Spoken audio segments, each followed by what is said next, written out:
Namaste viewers, welcome to Gnanadegula channel. There was a question by one of the viewers that Charvakas, Buddhism, Jainism and many other religions do not accept Vedas as Pramāṇas. So how are we to see this kind of an argument? So we thought we'll make a small video. So this is a very thoughtful and important doubt, especially for anyone seeking to understand why Sanātana Dharma reveres the Vedas as Pramana.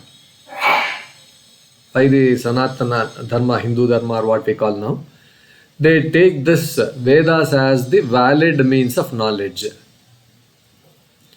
They are taken as logical, while other philosophical or religious system like Charvakas, Buddhism, Jainism, they don't accept them. Now let us try to understand it more clearly, respectfully, in small terms, simple terms. Now, who rejects the Vedas and why?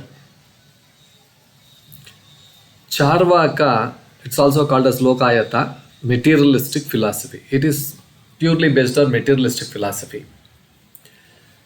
They reject all pramāṇas, all except pratyakṣa, that is, except things that can be perceived, whichever you can touch, whichever you can listen to, which can be perceived through our five senses. Only those things they accept. Charvaka. That's of course, now I don't know whether that exists, but it exists in different forms. Anyway, it believes only in what can be directly seen or experienced. It denies anything beyond the physical world. It doesn't even recognize Atma, that is soul, which we say, rebirth, that is we come back to birth, karma, whatever happens, the result of it has got a result, those kinds of things, or even moksha also, salvation, all those things they reject. So Vedas are totally meaningless to them, as they speak of invisible realities, because Vedas speak of something, oh moksha, oh that, oh this, this atma, this paramatma, this parabrahma, that soul. So they are all invisible things. We do not know whether they really exist or not. So they don't take this as a pramana. See, there is one problem with this view. Even ordinary knowledge, like atomic theory, you have love for something, you have emotions. So many things in life, we don't see them. It's not always seen. Nothing can be seen. Certain things are inferred. I hate you, I love you, emotions, all these things are inferred. So, denying all things, but only perception, is logically not correct. That weak it is. This is as far as the Lokayata or Charvaka philosophy is concerned. Now, regarding Buddhism, Buddhism accepts perception and inference. Buddhism accepts perception and inference as valid pramāṇas. Some branches also, accept a verbal testimony but not the Vedas. Buddhism also believes in liberation. They call that as nirvana. Buddhism believes in karma. Buddhism believes in rebirth. But rejects Vedic authority, especially the caste system, some of the rituals, an idea of an external soul, that is Atman, external soul. So, the problem with this view is Buddha himself taught non-violence. Buddha himself taught moral discipline. Buddha himself taught meditation. Those are the values which were also taught in the Upanishads and Bhagavad Gita. Rejecting the Vedas while borrowing its some essential things, no, it raises logical and historical questions. So this is regarding Buddhism. Jainism also. Jainism believes in the soul. It believes in Atma. It believes in karma. When you do good karma, you get punya. When you do bad karma, you get papa. All those kinds of things. It also believes in liberation, and it believes in ethics. Most importantly, ethics. It's very strong in ethics, but rejects the Vedas. They believe liberation is attained through non-violence, that is ahimsa, truth, whatever that is truth, and asceticism.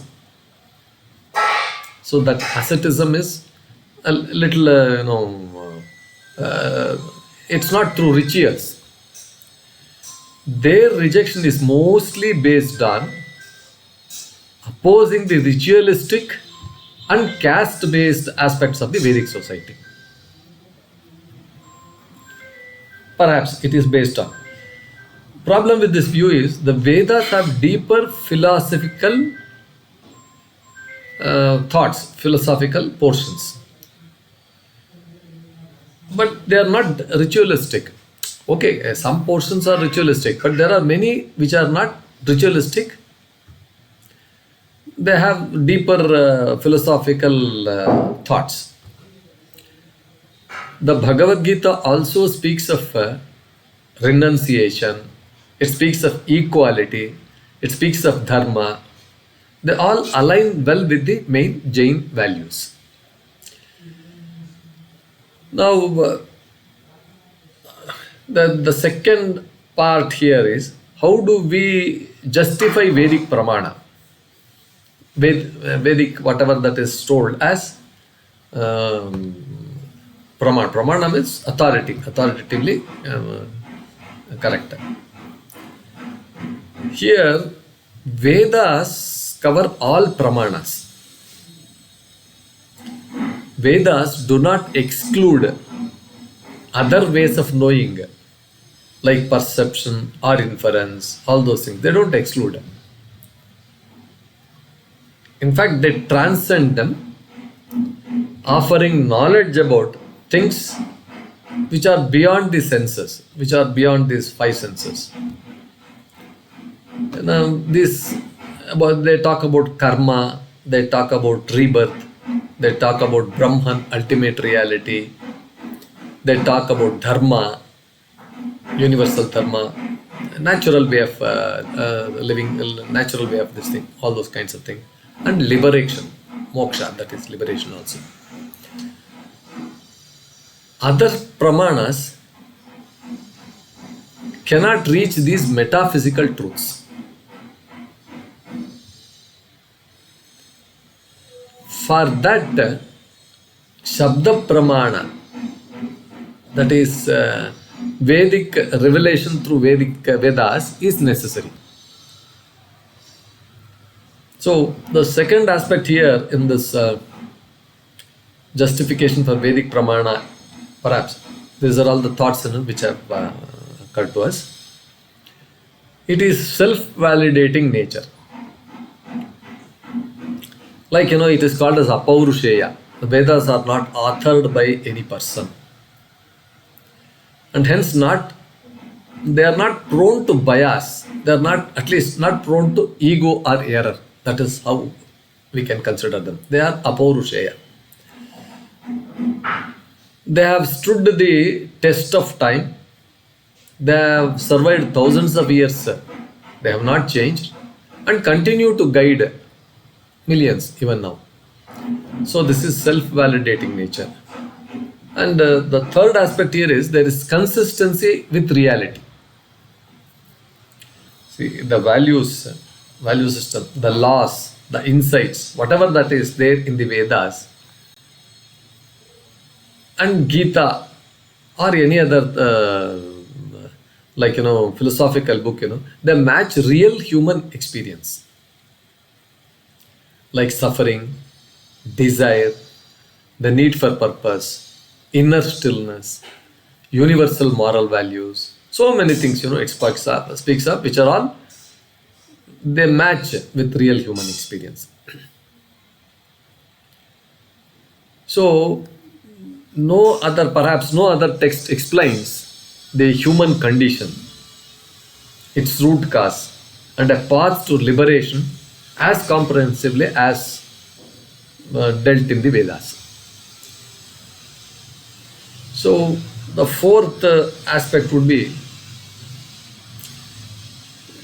it is spiritual insight, not argument. The purpose of Vedas is not to argue with the other person or win arguments. It's not like debate thing. It's only just to. It's not. The purpose is not to win. It is to guide the seeker inward. Unlike materialist or purely logical schools, the Vedas focus on transferring the being, not just the mind. This is the aspect. So to conclude,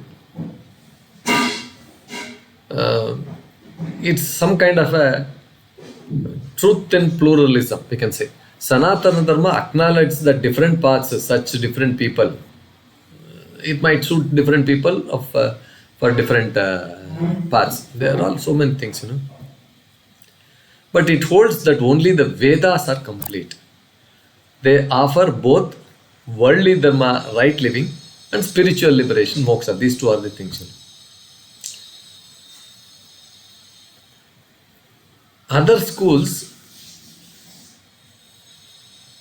I do not know, they reflect the truth, partial truth, but may miss the whole picture. So, viewers, with this video, with these thoughts on the